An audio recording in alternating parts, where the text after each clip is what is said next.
2000 देना, रूम में सोना नहीं गया तो 1000 देना, गाड़ी गाड़ी जाना. ಇಲ್ಲೊಬ್ಬ ಮನುಷ್ಯ ಇದ್ದಾನೆ ನೋಡಿ, ಶರ್ಟ್ ಹಾಕೊಂಡು ಮೈಸೂರಲ್ಲಿ ಹೆಂಗೆ ಲಾಡ್ಜ್ ಕೊಡಿಸ್ತೀನಿ, ರೂಮ್ ಕೊಡಿಸ್ತೀನಿ ಅಂತ ಸ್ಕ್ಯಾಮ್ ಮಾಡ್ತಾರೆ. ಕರ್ಕೊಂಬಂದು ಇಲ್ಲೇ ಹಿಂದೆ ಬ್ಯಾಕ್ ಸೈಡ್ ಅಂತ ಹೇಳಿ ಕರ್ಕೊಂಬಂದ. ನಮಗೆ ಏರಿಯಾ ಇಷ್ಟ ಆಗಿಲ್ಲ, ಮುಂದೆ ಕಾಣಿಸ್ತಿದೆಲ್ಲ ಅದೇ ಗಾರ್ಡನ್ ಸಿಟಿ ಟೂರಿಸ್ಟ್ ಹೋಮ್ ಅಂತ. ಇಷ್ಟ ಆಗಿಲ್ಲ ಅಂದ ತಕ್ಷಣ ನೀವು ಹೆಂಗೆ ಇಷ್ಟ ಇಲ್ಲ ಅಂತೀರಾ, ಬಂದಿದ್ದೀರಾ ನಾನು ರೂಮ್ ತೊಗೊಳ್ಬೇಕಿಲ್ಲ, ನನಗೆ 1000 ರೂಪಾಯಿ ಕೊಡಿ, ಇಲ್ಲಿಂದ ಕಾರ್ ತೊಗೊಂಡೋಗಿ ಅಂತ ಅವ್ನು ಆಟೋ ಹಾಕಿ ಬ್ಲಾಕ್ ಮಾಡಿದ್ದ ನಮ್ಮ ಕಾರು. ಫುಲ್ ರೋಡಿಸಮ್ ಮಾಡ್ತಾನೆ. ಈ ವಿಡಿಯೋದಲ್ಲಿ ನೋಡಿ ಅವ್ನು ಹೆಂಗೆ ಮಾಡ್ತಾನೆ ಏನೇನಿಲ್ಲ ಅಂತ ಕ್ಲೀನಾಗಿ ರೆಕಾರ್ಡ್ ಮಾಡಿದ್ದಾನೆ ಎಲ್ಲ. 2000 देना, रूम में सोना नहीं गया तो 1000 देना, गाड़ी गाड़ी जाना. बता जी क्या बोलते जी? पूछ रहा नहीं थे.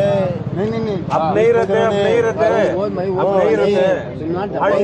बीच में पूछ रहा हूँ. तुम्हें कहाँ उड़ रहे तुम्हें कार को ये करा नहीं तुम्हें पैसा रुपया तुम्हें बीच में 2000 रुपये तुम्हें देना पड़ता है. तुम्हारा बड़े